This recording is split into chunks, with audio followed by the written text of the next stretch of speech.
Hello guys, my name is Satish Raghuvanshi और आज मैं आपके साथ पांच ऐसी ट्रिक डिस्कस करने जा रहा हूं जो आपको एग्जाम में डायरेक्टली काम आएंगी। राइट, डायरेक्टली क्वेश्चन के बीच में डायरेक्टली अप्लाई करके आप आंसर्स निकाल सकते हो, कनेक्ट कर सकते हो। तो आज वो पांच कौन सी ट्रिक होने वाली है आज हम देखने वाले हैं। तो डायरेक्ट हम गाइस उस क्वेश्चन से डिस्कस करते हैं और डायरेक्ट आप इंप्लीमेंट कर सकते हो, यानी उन बड़े बड़े क्वेश्चन में उस क्वेश्चन को बहुत आसान बना देंगे।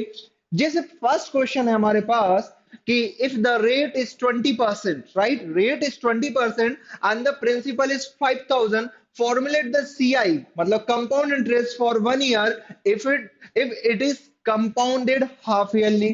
गाइस पहली बात तो कंपाउंड इंटरेस्ट है, और कंपाउंड इंटरेस्ट कैसे कैलकुलेट किया जा रहा है सर हाफ ईयरली की बात कर रहा है। गाइस अगर compound interest half yearly calculate किया जाता है तो रेट ऑफ इंटरेस्ट आपको पता है हाफ हो जाता है, 20% है तो उसका हाफ कितना बनेगा सर, 10% बन जाएगा।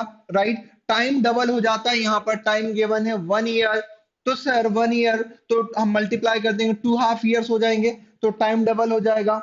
तो गाइस कंपाउंड इंटरेस्ट का आपको फॉर्मूला भी पता होगा, फॉर्मूले से भी सॉल्व कर सकते हो। बट जो मैं ट्रिक बताने जा रहा हूँ आप यहाँ पर सीधा डायरेक्टली रेट ऑफ इंटरेस्ट से कर सकते हो। देखो कंपाउंड इंटरेस्ट में क्या होता है, हर बार प्रिंसिपल पर इंटरेस्ट नहीं लगता, प्रिंसिपल फिर 1 साल बाद कोई इंटरेस्ट लगा, फिर अमाउंट पर लगेगा। राइट, फिर जो अमाउंट बनेगा फिर उस पर लगेगा, हमेशा लास्ट वाले पर इंटरेस्ट लगता है। आपको ये पता है कंपाउंड इंटरेस्ट में आप फॉर्मूले से भी कर सकते हो, लेकिन मैं यहाँ पर रेट के फॉर्मूले से बताता हूँ कि हम ऐसा कर सकते हैं कि हमें 2.5 ईयर्स के लिए डायरेक्टली, क्योंकि 1 साल की बात की जा रही है और वो हाफ ईयरली कैलकुलेटेड है, तो हर 6 महीने में वो कैलकुलेट कर रहा है, 6 मंथ में कैलकुलेट कर रहा है, हाफ ईयर्स में कैलकुलेट कर रहा है। तो हम यहाँ पर डायरेक्टली रेट ऑफ इंटरेस्ट निकाल लेते हैं। तो हमें पता है 10% चल रहा है गाइस, रेट ऑफ इंटरेस्ट क्या चल रहा है 10%। तो हमें पता है डायरेक्टली जो 2.5 ईयर्स मतलब 1 ईयर की बात करें या फिर 2.5 ईयर्स की बात करें, अगर वो हाफ ईयरली कंपाउंडेड है तो टोटल रेट ऑफ इंटरेस्ट कितना बनेगा। टोटल रेट ऑफ इंटरेस्ट आपको निकालना है, compound interest x plus y plus x y by 100 इतना परसेंट बनेगा। डायरेक्ट इस फॉर्मूले से निकाल सकते हो आप। तो पहला कितना भाई 10%, फिर 10%, राइट, फिर 10 into 10 अपॉन 100, इसको कैलकुलेट करोगे तो सर डायरेक्टली हमें पता रेट ऑफ इंटरेस्ट कितना बन गया 2.5 ईयर में सीधा 21%। मान लो प्रिंसिपल 100% था तो rate of interest compound interest में कितना बन गया सर 21%। तो प्रिंसिपल का सीधा आप 21% निकालोगे तो आपको पता चल जाएगा कि कितना इसका इंटरेस्ट बना, कितना कंपाउंड इंटरेस्ट बना। तो 5,000 का आप 21% यहाँ पर कैलकुलेट कर दोगे तो डायरेक्टली आंसर आ जाएगा 1050। आपका ऑप्शन नंबर बी करेक्ट हो जाएगा। बात समझ में आ रही, डायरेक्टली हम रेट ऑफ इंटरेस्ट से निकाल सकते हैं। राइट, अगर हाफ ईयरली नहीं होता, मान लो नॉर्मल होता, 2 साल का कंपाउंड इंटरेस्ट बोलता और बोलता कि भाई 20%, तो 20 + 20 + 20 × 20, बात समझ रहे। तो क्या बनता है 20 + 20 + 20 × 20 डिवाइडेड बाय 100, तो कितना बनता सर 44% बन जाता। अगर हाफ ईयर की बात नहीं करता, ईयरली कैलकुलेट करता, तो वहां पर हम 44% निकालते हैं हम किसका, प्रिंसिपल का। तो इस तरीके से इन क्वेश्चन को आप डायरेक्टली सॉल्व कर सकते हो। 3 साल का बोलता तो सर पहले 2 साल का रेट ऑफ इंटरेस्ट निकाल लेते, फिर उसको एक थर्ड वाले के साथ फिर इसी फॉर्मूले से रेट ऑफ इंटरेस्ट निकाल के हम क्वेश्चन को सॉल्व कर सकते थे। आइए सेकंड क्वेश्चन देखते हैं कि सेकंड ट्रिक हमारी क्या होने वाली है। ओके गाइस, हमारे पास क्वेश्चन है कि what will be the simple interest obtain on a principle of 1105 after 6 years at the rate of 5% per annum. Guys rate of interest 5% per annum है और कितनी ईयर्स की बात की जा रही है, 6 ईयर की बात की जा रही है, और प्रिंसिपल आपको गिवन है 11,050 रुपीज। बात समझ रहे हैं, आपको प्रिंसिपल गिवन है 11,050 रुपीज प्रिंसिपल है आपके पास, 6 ईयर्स की बात की जा रही है, 5% रेट ऑफ इंटरेस्ट है। आपको यहां पर निकालना है कि यहां पर सिंपल इंटरेस्ट कितना बनेगा। आप पीआरटी अपॉन 100 भी लगा सकते हो, वो भी फॉर्मूला है, लेकिन मैं फिर से अगेन आपको डायरेक्टली कैलकुलेट करने का तरीका बताता हूं। सिंपल इंटरेस्ट में हर बार वो इंटरेस्ट प्रिंसिपल पर ही लगता है, तो हर बार कितना 5% बढ़ेगा और 6 ईयर तक बढ़ेगा, तो मल्टीप्लाई कर देंगे, टोटल कितना सर सिंपल इंटरेस्ट 6 ईयर्स में 5% के रेट से डायरेक्टली 30% हो गया। लेकिन 30% किसका सर, 30% प्रिंसिपल अमाउंट का। तो प्रिंसिपल अमाउंट हमारे पास ये गिवन है, इसका 30% निकालेंगे तो 30/100 आ जाएगा। 3 5 15 3 3, आपका आंसर आ गया 3,315। ऑप्शन नंबर बी करेक्ट हो गया। बात समझ में आ रही, कितनी आसान ट्रिक है, फटाफट आप कैलकुलेट कर सकते हो। कई बार वो ऐसे ही लास्ट क्वेश्चन और इस क्वेश्चन को मर्ज करके दे देता, वहां पर कुछ और वैल्यूज देता, राइट। तो समझ रहे हैं, तो कंपाउंड इंटरेस्ट निकालने का तरीका हमें डायरेक्ट पता है, सिंपल इंटरेस्ट डायरेक्ट हमें, सिंपल इंटरेस्ट निकालने का तरीका भी हमें डायरेक्ट यहाँ पर पता है। अब हम आइएगा इस थर्ड क्वेश्चन की बात करते हैं कि थर्ड क्वेश्चन क्या है कि the price of the tomato goes up by 20%। Tomato की प्राइस को 20% बढ़ा दिया जाता है। by how much percent must housewife reduce her consumption so as the expenditure doesn't increase। Guys वो बोल रहे हैं कि एक्सपेंडिचर इंक्रीज नहीं होना चाहिए।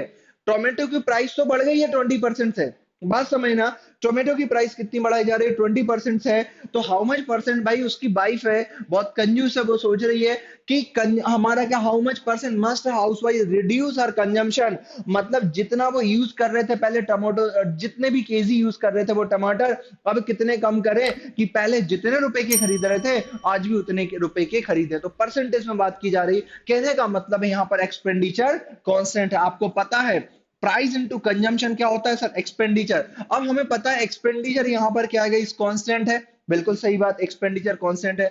तो प्राइस इक्वल टू क्या होगी सर, यहाँ पर प्राइस इक्वल टू आ जाएगा, ये एक्सपेंडिचर तो कांस्टेंट है, तो प्राइस और consumption both are inversely proportional में बोल सकता हूँ। बिल्कुल सर, एक्सपेंडिचर तो कांस्टेंट है, पहले भी उतना था आज भी उतना ही है, तो price and consumption both are क्या हो गए सर, इनवर्सली प्रोपोर्शनल हो गए, यहां पर भी कोई दिक्कत नहीं है। तो इस क्वेश्चन को आपने देखा कि सर 20% प्राइस बढ़ रही है, एक तो बेसिक मेथड होती है। मैं अगर डायरेक्ट मेथड आपको इस क्वेश्चन की बताना चाहूं, जब भी आपका एक्सपेंडिचर कांस्टेंट हो, जब भी क्या होगा इस आपके पास एक्सपेंडिचर कांस्टेंट हो, आप डायरेक्ट आंसर भी निकाल सकते हो जो मैं बता रहा हूं।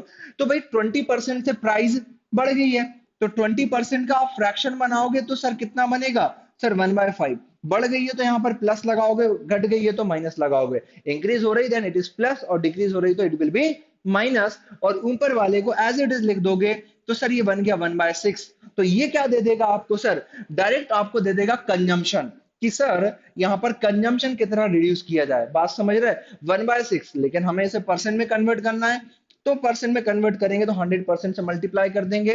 तो भाई आपको पता है 2 से 50 टाइम चला जाएगा, 2 से 3 टाइम चला जाएगा, 3 बन जा 3 6 जा 16, 2/3% से इसके कंजम्पशन को रिड्यूस किया जाए, या फिर 16.66% ही आएगा इसका आंसर।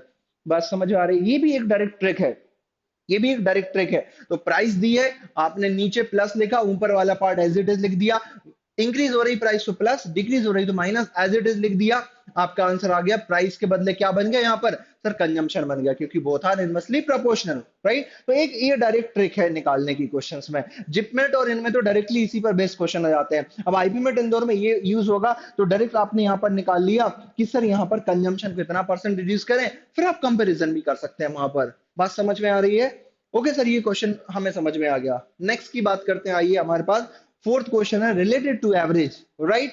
फोर्थ क्वेश्चन क्या बोल रहा है कि the average of 10 values is 6। Guys 10 value का 10 नंबर्स बोल दो, 10 वैल्यूज बोल दो, इनका एवरेज हमारे पास कितना है सर, 6 है। हमारे पास 10 वैल्यूज का एवरेज 6 है, और बोला if 13 is multiply two each number. Guys जो 10 वैल्यूज है ना, जैसे हमने 10 वैल्यूज का मतलब ए बी सी यहां से स्टार्ट करेंगे, मान लो यहां तक ये 10 वैल्यूज हैं, राइट, ये यहां तक 10 वैल्यूज हैं, ये क्या होता है 10 होता है। तो 10 वैल्यूज है और इनका एवरेज कितना 6 है।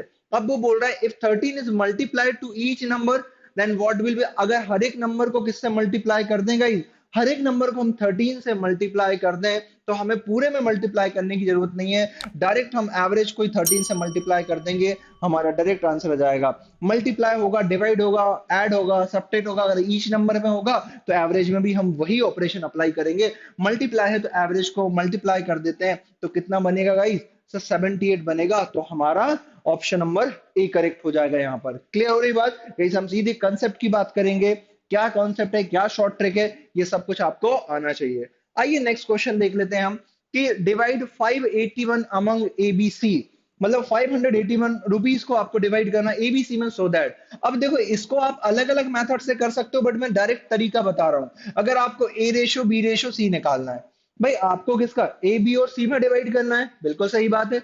तो सर अगर हमें एबीसी में डिवाइड करना है, एक ही जगह लिखना, ए को हाइड कर दो, एक ही प्लेस पे लिखना, ए को हाइड कर दो, बी और सी बचे, जितने भी बचे, दो बचे, कई बार तीन बचेंगे, कई बार चार बचेंगे, तो रिमेनिंग के कोफिशिएंट का हम क्या करेंगे, मल्टीप्लाई कर देंगे। तो इसको गाइस हमने हाइड कर दिया, रिमेनिंग बी और सी के कोफिशिएंट 5 7 जा 35 हो जाएगा सर, इनका मल्टीप्लाई करेंगे। बी के प्लेस पे लिखेंगे तो बी को हाइड करेंगे, रिमेनिंग का कोएफिशिएंट मतलब ए और सी के कोएफिशिएंट 4 7 जा 28 से मल्टीप्लाई 28 हो जाएगा। सी की प्लेस पे लिखेंगे तो सी को हाइड कर देंगे, 5 4 जा 20 हो जाएगा। तो हमें ये पता चल गया ए को 35 पार्ट मिला, बी को 28 मिला और सी को 20 पार्ट मिला, और टोटल अमाउंट कितना है 581 रुपीज को हमें सभी में डिवाइड करना है। तो हम इसे ऐड कर लेते हैं, 8 5 जा 13 कितने पार्ट हो गया हमें ये पता चल जाएगा, क्योंकि टोटल तीनों का सम होगा 8 + 5 कितना होगा 13, तो 3 1 बचा, राइट, और 2 4 और 3 7 1 8। सर 83 पार्ट की वैल्यू बची है यहाँ पर, राइट। तो गाइस 83 पार्ट की वैल्यू हमें पता है कितनी गिवन है कि 581 रुपीज को डिवाइड करना है। तो यहां पर हम सबसे पहले क्या करेंगे सर, वन पार्ट की वैल्यू निकाल लेंगे। तो 581 को किससे डिवाइड करना पड़ेगा सर, यहाँ पर 581 को हमें 83 से डिवाइड करना पड़ेगा। अब 83 का कौन सा मल्टीपल होगा, आई थिंक 7 होगा, 7 से मल्टीप्लाई करोगे, 7 3 जा 21 2 56 और 258, तो कितने 7 टाइम चला जाएगा सीधा, राइट, 83 से 7। तो गाइस वन पार्ट की वैल्यू हमारे पास आ गई 7 रुपीज, और हमें ए का पता करना है। तो सर ए का पता करना है, इसे 7 से मल्टीप्लाई कर दो, क्योंकि ए के पास 35 पार्ट है। डायरेक्टली निकालने का तरीका आप समझ रहे हो।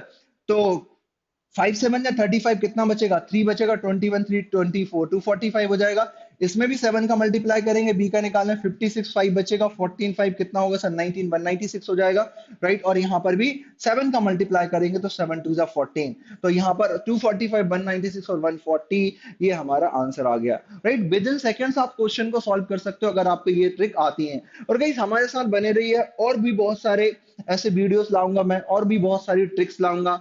तो ये हमेशा आपके लिए, आपके आईपी मैट इंदौर के लिए बेनिफिशियल होंगी, राइट। तो गाइस मेरे साथ बने रहिए। Thank you so much guys, thank you so much.